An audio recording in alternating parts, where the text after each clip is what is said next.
بسم اللہ الرحمن الرحیم اللہم صلی علی محمد عبدک و رسولک للمؤمنین والمؤمنات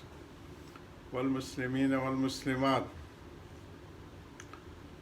صبر و شکر سے ہماری نشست چل رہی ہے حضرت کے مواعظ سے۔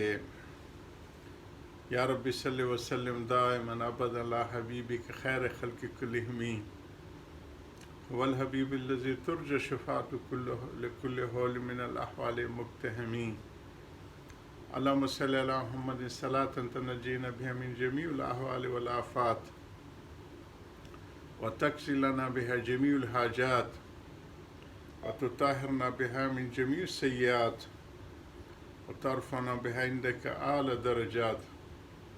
وتبلغنا بها اقصى الغايات من جميع الخيرات في الحياة بعد الممات انك على كل شيء قدير۔ اللهم اجعلني صبورا واجعلني شكورا واجعلني في عيني صغيرا وفي اعين الناس كبيرا۔ کل صبر و شکر کے اوپر بات چل رہی تھی کہ شریعت کے احکامات کے اوپر ہر ایک کو ثابت قدمی سے کھڑا ہونا یہ صبر ہے۔ حضرت علی کرم اللہ وجہہ کی شوری جو تابعی ہیں اور جج تھے، قاضی تھے، اور حضرت علی کرم اللہ وجہہ صحابہ کرام میں بھی بڑی شان اور اہل بیت میں سے، اور حضور صلی اللہ علیہ وسلم کی تربیت یافتہ اور ان کی جو شان حضور صلی اللہ علیہ وسلم بیان فرمائی ہے وہ سب کے اوپر عیان ہے۔ لیکن قانون قانون ہوتا ہے، دستور دستور ہوتا ہے۔ قاضی فیصلے اس قانون اور دستور کے حساب سے دیتے ہیں، شخصیات کے حساب سے نہیں دیتے۔ تو حضرت علی کرم اللہ وجہہ قضات تو ان کے مشہور ہے، لیکن انہوں نے کس شان سے اس کو نبھایا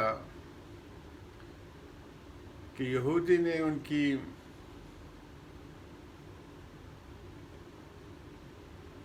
سیٹ جو ہوتی ہے، جو زین ہوتی ہے گھوڑے کے اوپر، وہ چرائی، اور گزرتے ہوئے انہوں نے وہاں دکان میں دیکھ لی تو دکاندار سے کہا یہ تو میری ہے، آپ کو کس نے لا کے دی؟ انہوں نے کہا کہ فلاں یہودی نے۔ اب یہ نہیں کہ حاکم ہوتے ہوئے اس پہ اوپر دسترازی کرے یا جو بھی ہے، انہوں نے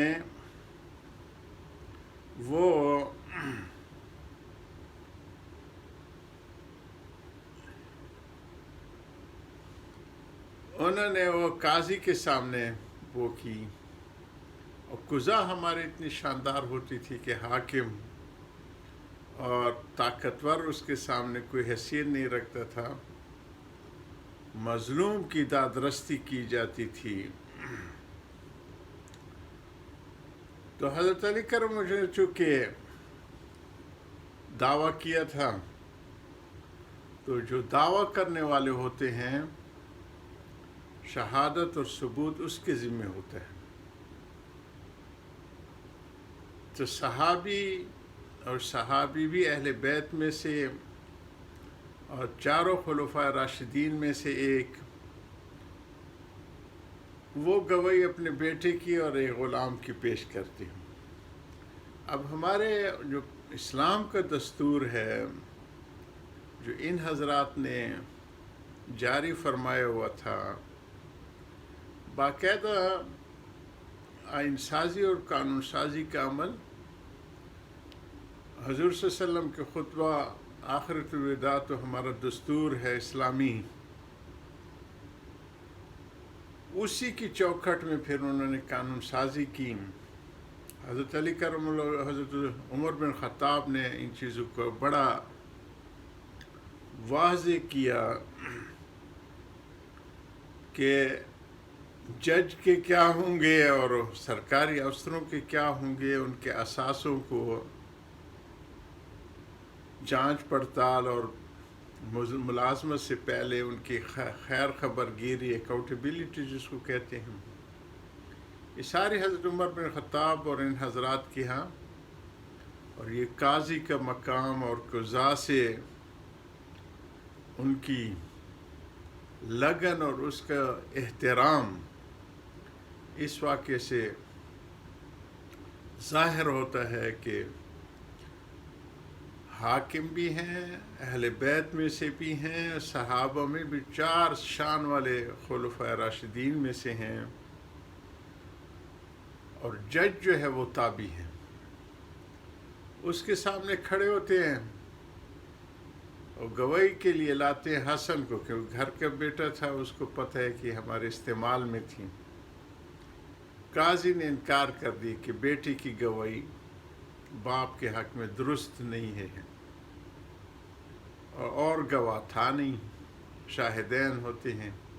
ایک غلام تھا، تو قاضی نے وہ پٹیشن ریجیکٹ کر دی۔ اب خود حضرت علی کرم اللہ وجہہ نے اس کو خوشی خوشی تسلیم کیا کہ ٹھیک ہے، جو ہمارا قانون ہے، آئین ہے، اس کے حساب سے تو ٹھیک ہے، لیکن کیا شان تھی ان کے کردار اور ان کی عمل سے اسلام پھیلا، اور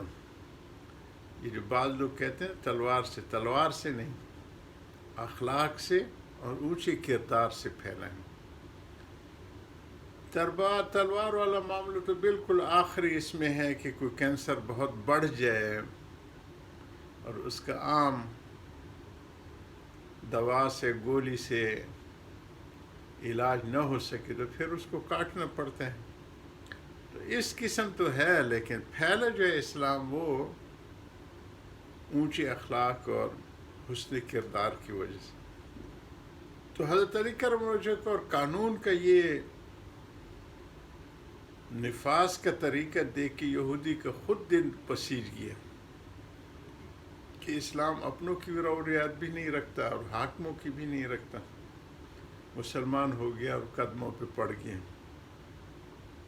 تو مولانا روم صاحب رحمہ اللہ اس کو کر رہے ہیں، چو غرض آمد ہنر پوشیدہ شد، جب ذاتی نفسانی خواہشات سامنے آ جاتی ہیں تو سارے تقوی و طہارت اور کردار پوشیدہ ہو جاتے ہیں۔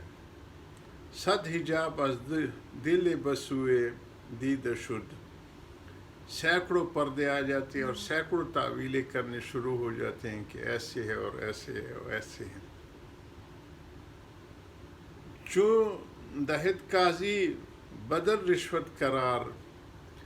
جو آج کل کے زمانے میں ہمارے جج صاحبان کی شرمناک فیصلے ہیں، وہ اصل یہ مال کی فتنے کی وجہ سے ہے۔ اس کو کہہ رہے ہیں کہ جب اس کا مال غرض بن جاتی ہے